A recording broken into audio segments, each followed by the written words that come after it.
Hey guys, what's going on? Lucky here. So, hey, I just noticed the taillights are on. Oh, those are brake lights. They might be taillights.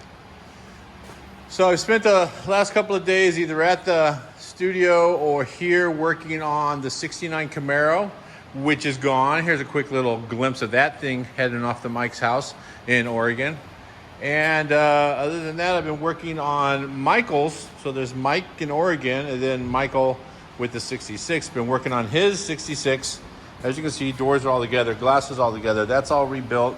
Everything in there, see if you guys can see, it's all like new and it works like butter down inside there. Oh yeah, you can see. Look at that stuff, all neat, cleaned.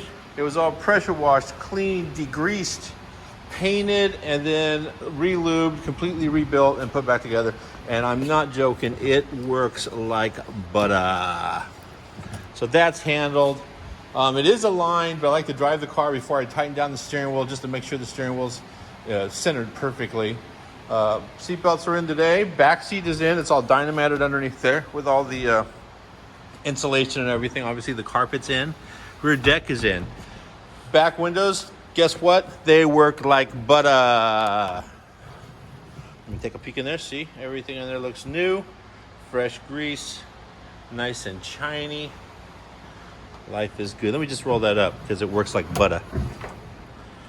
I need to trim this right here. It's normal that these grab this seal and start tearing stuff up or tearing it off. You need to trim it right at the edge. Some of them actually have a screw that holds it down. This doesn't have that. So I take a razor blade and I trim that. These seats are completely overhauled. Bump stops, rubber seals, repainted, edge piping on there. Listen to the center console. Wait for it. Oh, yes. And the glove box works exactly the same. Those are our original seatbelts. He found them somewhere. Brought them down. They're pretty close. He had a set of floor mats, but they weren't quite right. So he found another set that are the correct size, or correct color. Hold on. Yeah, you hear the glass moving around. The felts we got weren't quite the right ones. Some company out there, I don't want to put them on blast or spit any shade, but yeah, they built them wrong. They put the felt on the outside, the rubber scraper on the inside. It's supposed to be the other way around. Yeah, after that, I want to scrub this thing down with Ajax and get in the wind, start driving it. Check this out.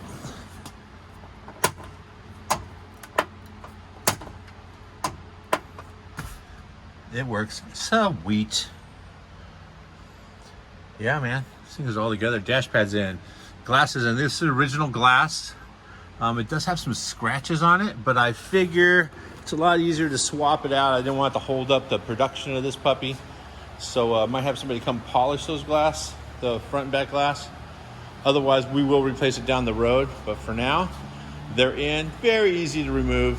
Well, a glass professional can take them out pretty easily and glue them back in. And yeah, that's it. Now this thing just needs to be cleaned up a little bit. And my best part, test driving it at the beach. It's what I do. We go that extra mile for you here at Lucky's Garage. Progress report on this puppy. So Judas 57 is all together. It is turnkey right now, has master cylinder in, all the brake lines are done. Need to bleed the brakes.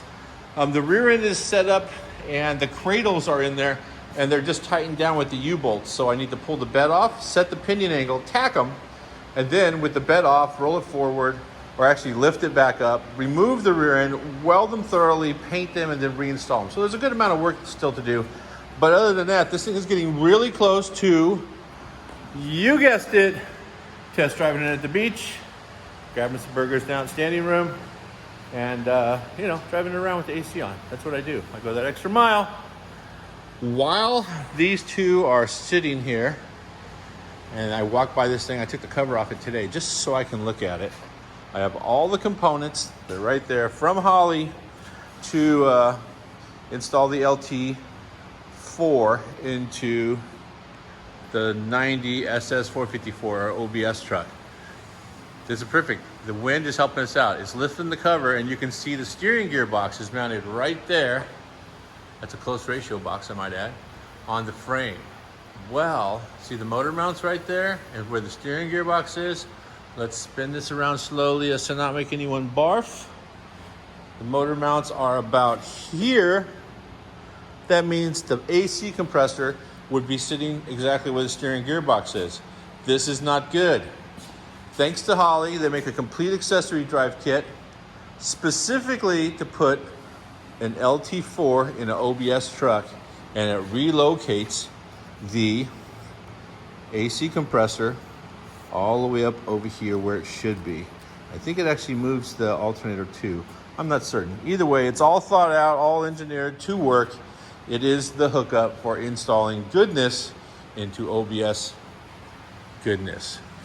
In addition to that, once I fit all that in, get the motor sitting where it needs to be, I'll start putting the front clip back on, and then it will be time to fit the transmission, which I don't think is really going to be it's probably going to be a big pain in the bum. Doesn't look like a ton of room there. Pretty low floor. But yeah, we might have to modify that floor a little bit. But you know what? You want 8 speeds, it's the price you got to pay. And then this exhaust comes out. And I have another exhaust right there from Hooker, I believe. Or, no, not MagnaFlow. Pretty sure it's Hooker. And that's a universal 3-inch kit, so I'll be building something cool for it. And, yeah. So, yeah, that's where we're at right now. Oh, that's one more thing. So I got Dakota Digital right here, and that is a dashboard and a clock for a Mustang. That would be David Freiberger's Mustang, and right over there is the most recent delivery that came from UPS just the other day, and that is all the electrical components to install or completely rewire the Disgusting for David. I'd already be started on that, but yeah, he's not in a big rush. I need to see some progress on some of these projects in here. 69 is gone, 66 is next, and then get going on the OBS and finishing up that 57. And then keep an eye out. I have a 68 coming in for a full frame off. I have a 65 coming in for a wire and fire. We're going to install vintage air and wire and fire. That's an upcoming video. In addition to that, I believe I have, he just told me about it yesterday. I think it is a Jeep for vintage air. I could be mistaken. I don't know. I got another vintage air project coming in. Either way, I'm going to be pumping these videos out as fast as I can. I'm trying to be a little more thorough with the video so that you can actually maybe find something in there that's helpful, as opposed to, I don't know why he did it that way. I wouldn't have done it that way myself, which is probably what people find in a lot of my videos. But, yeah, a lot of more videos coming out. Look forward to it. Also, yeah, the newest episode of Hot Rod Garage, this is just between me and you, because I trust you, is going to be crazy. I'm not going to tell you any more than that. It's going to be crazy. It's Tony on the East Coast, me over here with my friend Jesse. Tony's using Mikey E, Eagle Eye Edwards on Instagram. And yeah, they already put it out there. They got a supercharged or blown Mercedes or something, and they're going to do a triathlon of goodness with that. And we're going to do the same thing over here with our car, which I don't know if I put out there yet, but it's just a cool car that's going to stomp all over Tony's Mercedes. But you know, he's my buddy, so I don't want to throw too much shade that way. But yeah, we're going to stomp him. But yeah, I think that's it for now. Thanks a lot for watching, you guys. Don't forget to subscribe. Tell a friend. That means share. And leave a comment. Let me know what you're thinking. And that's it. Thanks, you guys. See you soon.